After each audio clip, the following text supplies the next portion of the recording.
안녕하세요. 저는 34살의 예비 신부였던 여자입니다. 참 사람의 인연은 아이러니하게도 어떻게 해서든지 만날 사람은 무조건 만나는 것 같습니다. 저에게는 씻을 수 없는 상처가 남아 있어요. 그래서 남들 시선을 두려워하는 경우도 있는데요. 자꾸 저를 쳐다보는 것 같은 시선을 느낄 때가 많아서 정신적으로 괴로워 외출을 거의 하지 못했어요. 그 이유는 제가 전신 성형을 했습니다. 전신 성형을 했다는 말을 하는 순간 제 사연을 들어주시는 여러분들께서 아마도 돈 많은 집안이라 몸도 뜯어 고치는 그런 집안인가 보다 생각하시는 분들이 대부분이셨겠죠? 하지만 전혀 그렇지 않습니다. 제가 전신 성형을 하고 싶어서 한 게 아니에요. 그저 이뻐지고 싶은 마음에 전신을 성형하지 않았습니다. 어쩔 수 없이 살기 위해 온몸을 건드리게 되었죠. 몇 년 전 친구들과 함께 오래간만에 맥주 한잔하며 분위기 즐기고 있었는데 건물에서 소방 알림 소리가 들리더라고요. 대부분 소방 알림이 울려도 별로 신경 쓰지 않잖아요. 그냥 확인하나 보다 싶었죠. 그런데 소방 알림 소리가 끊기지 않고 계속 울리길래 뭔가 이상하다 싶었어요. 그 순간 친구가 뭔가 이상한 냄새가 나지 않냐고 물어보자 제 코에서 느끼는 냄새는 다름 아닌 무언가 타는 냄새가 올라왔습니다. 아무래도 생각하고 있는 게 맞는 것 같아 친구들과 급하게 나가려고 하는데 벌써 밖으로 나가는 문 앞에 연기로 가득 찼어요. 제가 있는 곳은 10층 건물의 7층이었고 옥상으로 대피해야만 했지만 이미 연기가 술집 안으로 들어오기 시작하면서 사람들이 진정하지 못하고 소란을 일으키기 시작했어요. 어떤 사람은 나가겠다며 난리친 분들도 계셨습니다. 용기 내서 밖으로 나가신 분들은 돌아오지 못했고 그렇다고 탈출하지도 못했어요. 재난 방송에서 몇 번 봤었던 기억을 떠올리며 자세를 최대한 낮췄어요. 연기가 위로 올라간다는 말을 들었거든요. 그리고 천천히 연기가 가라앉으니 그 전에 침착하게 상황을 보고 탈출을 해야만 했습니다. 각자 술집에 있었던 물티슈를 몇 장을 덧대어 입과 코를 막은 다음 창문을 열었어요. 소방차가 도착했었고 저희를 구출해 주기 위해 사다리차가 동원되고 있었습니다. 하지만 준비하는 과정보다 불길이 솟는 과정이 더욱더 빨랐고 결국 위에서 떨어지는 낙하물로 인해 머리를 부딪히면서 쓰러지고 말았어요. 그렇게 기절을 하게 되었고 눈을 떴을 때 저는 다행히도 살아있음을 느끼며 감사했습니다. 하지만 뭔가 이상했어요. 몸이 움직이지 않더라고요. 눈만 깜빡거렸고 전신에서 갑자기 통증이 올라오기 시작했어요. 너무 참기 힘든 고통에 비명을 지르자 진정제와 진통제 주사를 맞았습니다. 턱까지 붕대로 감아놓은 상태라 저는 말도 할 수가 없었어요. 너무 답답했었고 의사는 눈물을 흘리시는 부모님과 심각한 대화를 이어나갔습니다. 아무래도 항생제 투여를 계속해서 하고 있지만 온몸에 화상을 입은 상태라 몸이 계속해서 덧나면서 곪아가고 있다며 심각한 경우 두 다리를 잃을지도 모른다는 충격적인 결과를 듣게 되었고 얼굴을 꽁꽁 싸맨 상태라 비명으로 제 감정 상태를 전달했습니다. 괴로워하는 모습에 부모님께서도 믿을 수 없는 최악의 진단 결과에 오열을 하셨어요. 하루하루가 너무 힘들었어요. 제발 좋아지기만 간절히 바랬습니다. 그렇게 어느 정도의 시간이 흘렀고 다행히도 항생제가 잘 받아 더 이상 몸에 염증 반응은 일어나지 않았어요. 하지만 6개월이란 시간 동안 너무나 괴로웠고 제 몸을 보고 있으면서 하루에도 수백 번 살고 싶은 마음이 없었습니다. 수리야, 네가 너무 괴롭고 힘들면 성형을 좀 해보는 건 어떻겠니? 매일 거울을 보며 절망하는 모습 엄마도 보기 힘들어.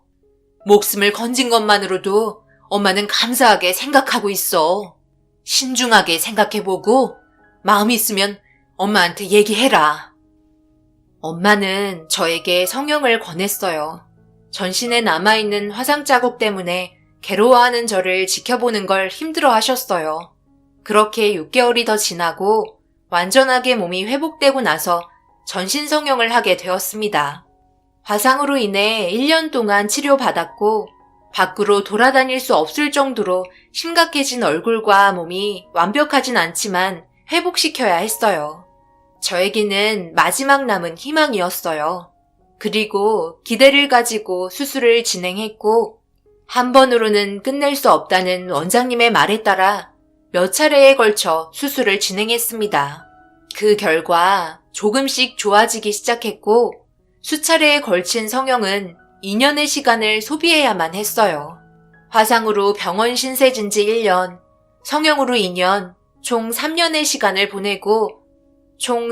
시간을 보내고 난 이후 사회생활을 할 수 있었습니다. 하지만 저에게 문제가 생겼어요. 엄마, 나 밖에 못 나가겠어. 사람들이 나만 쳐다보는 것 같고 날 이상하게 바라보는 것 같아 너무 힘들어. 아무래도 화상 때문에 혐오하는 것 같아. 친구들을 만날 수도 없어. 나 몰래 안 좋은 얘기들을 하는 것 같고 수군거리는 것 같은 시선이 너무 괴로워요.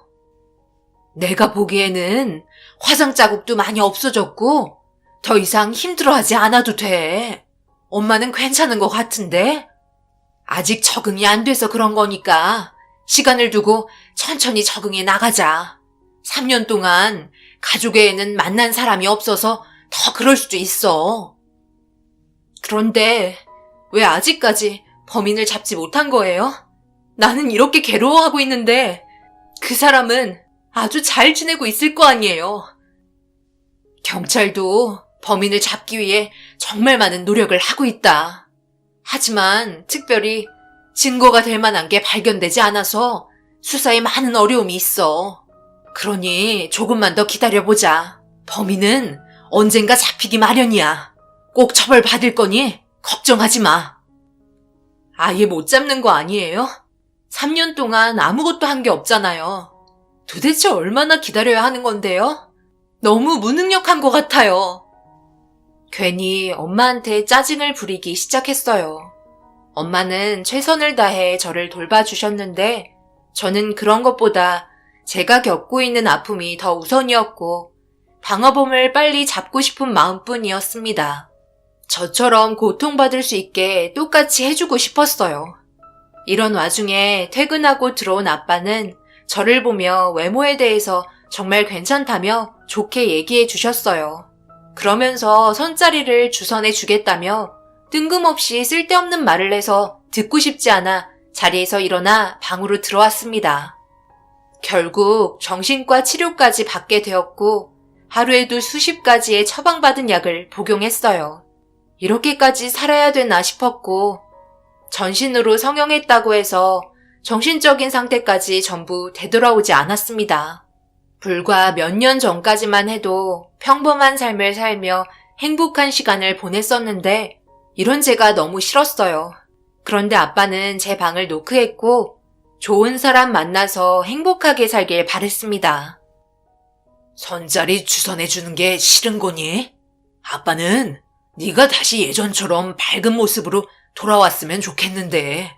그래서 아빠가 이리저리 알아봤는데 좋은 배우자 만나서 삶을 변화시켜보는 것도 또 다른 방법이라고 하던데 아빠 말대로 한번 나가볼래? 괜히 나갔다가 상처만 받고 돌아오면 어떡해요. 제가 몸이 온전치도 않은데 이런 여자를 누가 좋아하겠어요. 아빠가 볼 때 우리 딸은 정말 완벽해. 화상 자국도 자세하게 안 보면 거의 티가 나지 않을 정도잖아? 그리고 서로가 통해서 진심으로 사랑한다면 화상 자국이 걸림돌이 되지 않을 거라고 생각하는데 소린이가 아무래도 오랜 기간 사람들과 만나지 못해서 더욱더 회피하는 것 같다.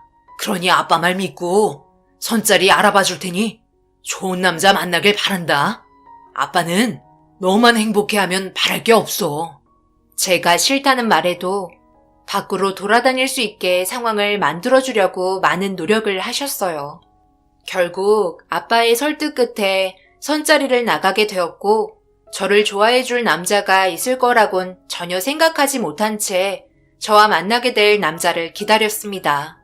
어느 정도의 시간을 기다리다 보니 멀리에서 남자 한 분이 저에게 다가왔고 밝게 웃으면서 제 이름을 물어보길래 고개를 끄덕이며 저 또한 어색한 웃음으로 인사를 건넸어요.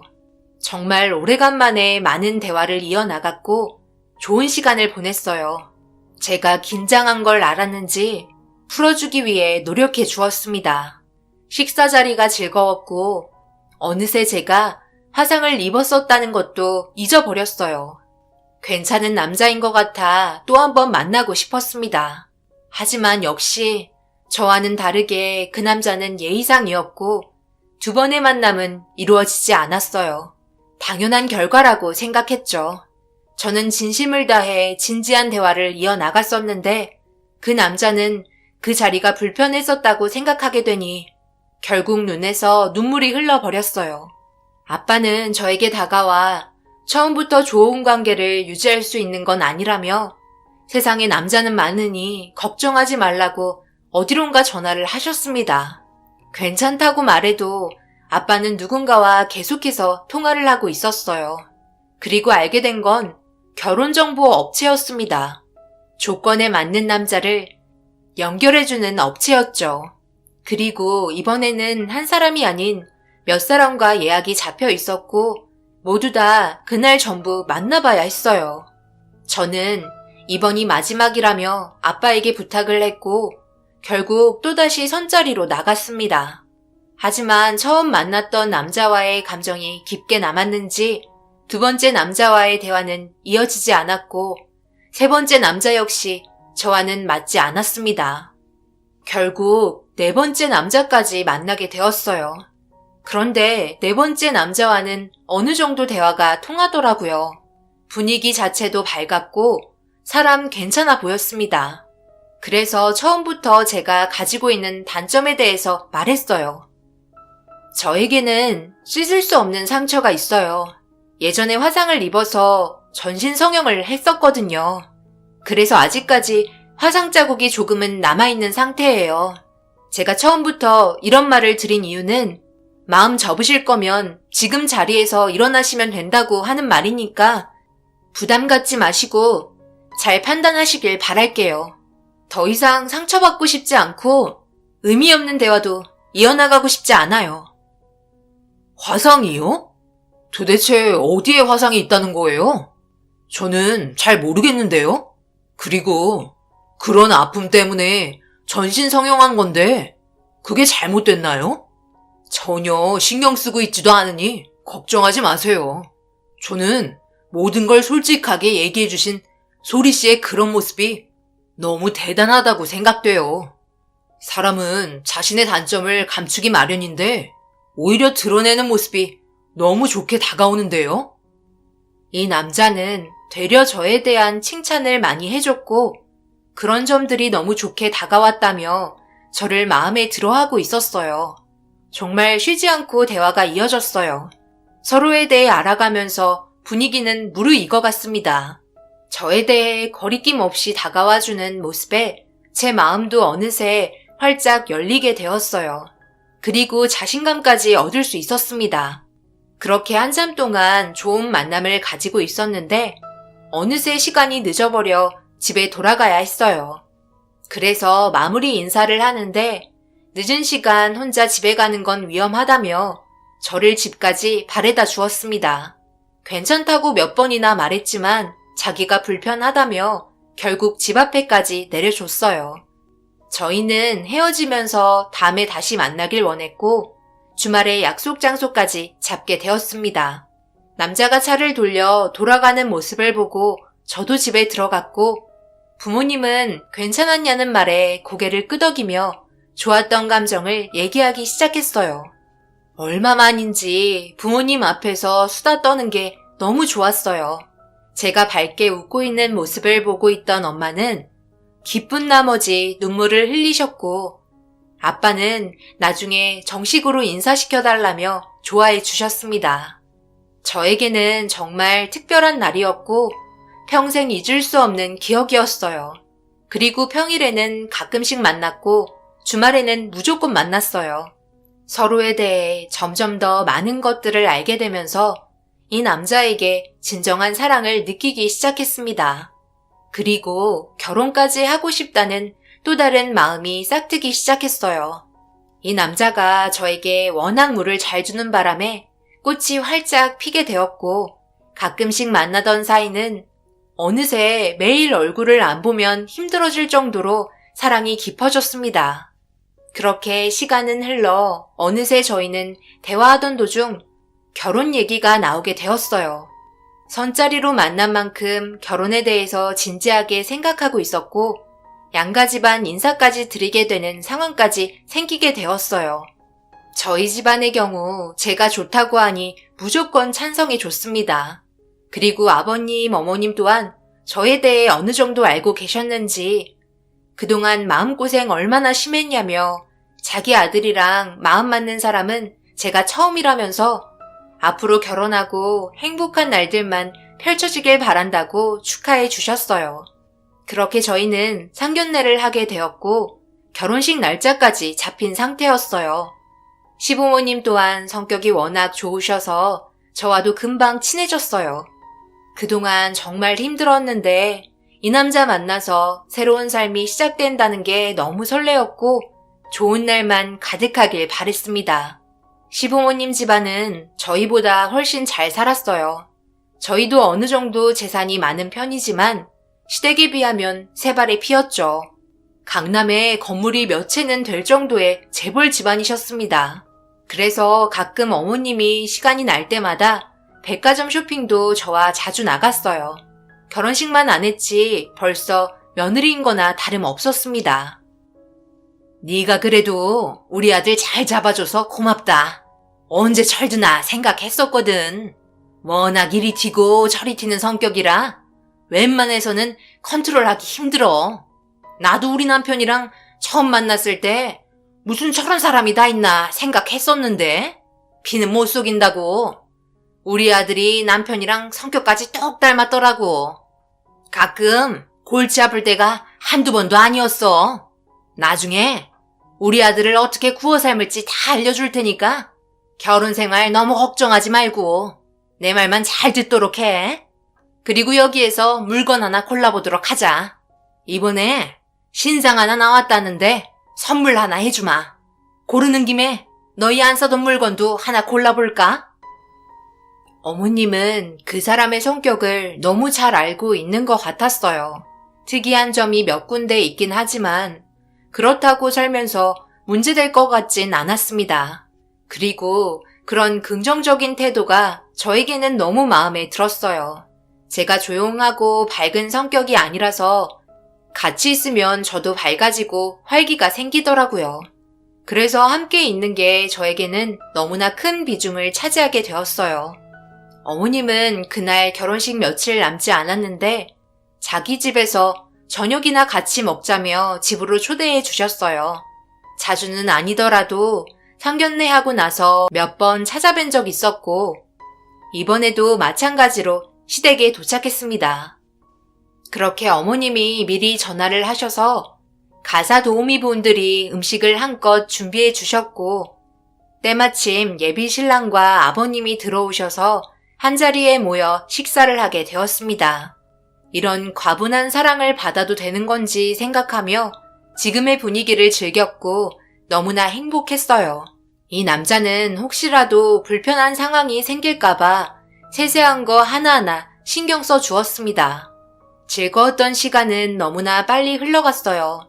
그리고 아버님과 이 남자는 분위기에 취해 술을 어느 정도 먹은 상태였고 따로 자리를 만들어 대화를 하고 있었습니다. 저는 어머님과 둘이서 앞으로의 결혼 생활에 대해 이야기했어요. 그런데 그 사람이 아버님과 약간의 트러블이 생겼는지 서로 조금씩 언성이 높아지더라고요. 어머님도 불편하게 느끼셨는지 서재에 들어가 따로 대화하라며 날카롭게 한 소리 하셨고 술만 먹으면 일 얘기만 해서 그런 거니 이해하라며 넘어가셨어요. 그 사람은 아버님이랑 함께 일을 하고 있어요. 그래서 많은 대화가 필요해 보였습니다. 좋은 거라고 생각했어요. 부모님과 진지한 대화를 이어나가는 것도 하나의 행복이라고 저는 생각했었거든요. 그렇게 한참의 시간이 지나고 저도 집에 들어가 봐야 할 것 같아 어머님이 화장실에 간 사이 집에 가야 해서 인사드리려고 노크하는데 아버님이 이상한 말을 꺼냈어요. 그리고 그 말을 듣는 순간 엄청난 충격을 받았고 온몸에 소름이 돋아 머리가 새하얗게 변하고 말았습니다. 그 건물 내가 매입했다. 싹 다 리모델링 해버리게. 그래야 뒤탈이 없을 것 같아. 먼저 손을 써서 다행이지. 만약 아빠가 조금이라도 늦었다면 너는 지금도 깜빵 생활하고 있을 거야. 내가 술 먹고 쓸데없는 행동은 자제하라고 분명히 얘기했지. 너는 어떻게 된 놈이? 내가 어렸을 때 사고 친 것처럼 똑같이 행동하냐? 아빠 자식 아니랄까봐 대단하다. 죄송해요. 저도 그때는 제정신이 아니었나 봐요. 그런데 그 건물 매입하면 정말 괜찮을까요? 거기에서 많은 사람들이 다치고 세상 떠난 분들도 몇 분 계신 걸로 알고 있는데 괜찮겠죠? 3년이나 지났는데도 연락 오지 않는 거면 이제 마음 놓고 다녀도 되는 거죠? 그렇다니까. 그런 건 내가 알아서 한다고 했잖아. 그러니 앞으로 생각 없는 행동 하지 말거라. 건물에다 불 지르는 행동을 하는 놈이 어디 있냐? 술집 주인과 아무리 싸웠다고 해도 그렇지. 다행히 그쪽 일대에 CCTV가 없어서 안 걸린 거지. 만에 하나 단 하나의 증거물이라도 나왔으면 우리 집안 쫄딱 망하고 네 죄를 덮은 나까지 큰일 나는 거야. 다시는 그러지 마라. 그런데요, 언제까지 이 생활 유지해야 하는 거예요? 결혼식까지 해야 되는 건 맞는 거죠? 엄마는 전혀 모르고 있던데. 생각해봐라.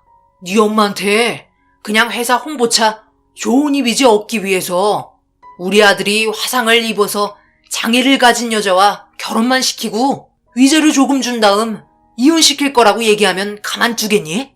아마 엄청 난리칠걸? 그 모습 보고 싶은 건 아니지? 그러니까 너는 묵묵히 가만히 지켜보고만 있어. 아빠가 알아서 깃털 없이 해결할 테니까. 그리고 임신은 절대 안 되는 거 알지? 제가 미쳤어요. 인생 망치게. 임신될 일조차 만들지 않을 테니까 걱정하지 마세요. 회사 이미지를 위해서 장애인 여자와 결혼까지 한다? 좋은 생각인 것 같아요. 저 여자도 진짜 생각 없는 게 우리같이 재벌 집안이 쉽게 결혼하겠어요? 따질 거 다 따지면서 이익을 보려고 하지. 손해보는 장사를 왜 하겠어요?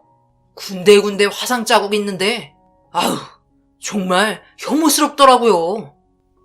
그리고 엄청난 장면이 하나 떠올랐어요. 아버님의 얼굴을 이번이 아닌 제가 건물에 갇혔을 때 처음 본 그 순간이 떠올랐습니다. 그때 창문에서 1층을 내려다보고 있는데 아버님이 이 사람을 부축해서 차에 태운 모습이 갑자기 떠올랐어요. 건물에서 탈출했다고 생각했지 부축받으면서 걸어간 남자가 건물에 불을 질렀다고는 전혀 생각하지 못했습니다. 그때 제가 본 게 확실했고 얼굴이 똑똑히 기억이 났습니다. 너무나 충격적인 사실을 알게 된 저는 어떤 식으로 이 일을 처리해 나갈지 모르겠더라고요. 아무런 증거가 없는 상태였고 둘이 나눈 대화는 제 귀로만 들었기 때문에 너무 답답했어요.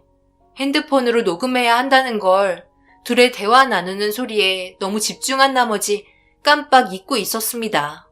그런데 어머님이 저를 부르기 시작했고 급하게 내려가 아무렇지도 않은 척 웃으면서 어머님에게 달려갔어요. 어머님은 아직까지 대화하고 있냐며 데리고 나와야겠다고 투덜거리더니 서재로 향하셨습니다. 그런데 서재로 들어간 어머님이 갑자기 소리를 지르기 시작했어요. 뭔가 싶어 급하게 달려갔고 서재 문을 여는 순간 엄청난 현장을 목격하게 되었고 그놈의 멱살을 잡고 말았어요. 어머님은 아버님의 얼굴에 손이 올라가고 말았습니다. 아버님이 꺼낸 상자 안에 들어있던 건 다름 아닌 제 사진들이었어요.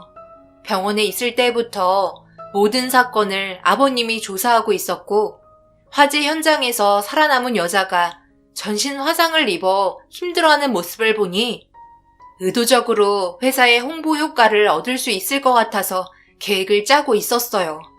제가 이 사람을 알기 전부터 모두 계획된 접근이었고, 어머님이 서재에 펼쳐져 있던 사진들을 보고 너무 놀라서 난리를 친 거였어요. 저는 눈물을 흘리며 어머님께 방화범이 이 사람이었고, 그 현장에서 급하게 데려간 사람은 아버님이었다며 모든 진실을 알게 됐다고 소리쳤어요. 어머님은 제가 말한 진실에 주저앉았고, 두 사람은 어떻게 알게 된 거냐고 놀라서는 안절부절 못하기 시작했어요. 서재 앞에서 다 들었다고 화를 내기 시작했고, 경찰서에 곧바로 전화하려고 하자 아버님이 제 핸드폰을 뺐더니 밖으로 던져버렸습니다. 알게 된 이상 그냥 넘어갈 수 없다며 지금까지 힘들게 쌓아온 걸 한순간에 무너뜨릴 일 있냐며 조용히 살면 그동안 아팠던 모든 것들 돈으로 해결해 줄 테니 입 다물고 있으라고 저에게 화를 내기 시작했어요.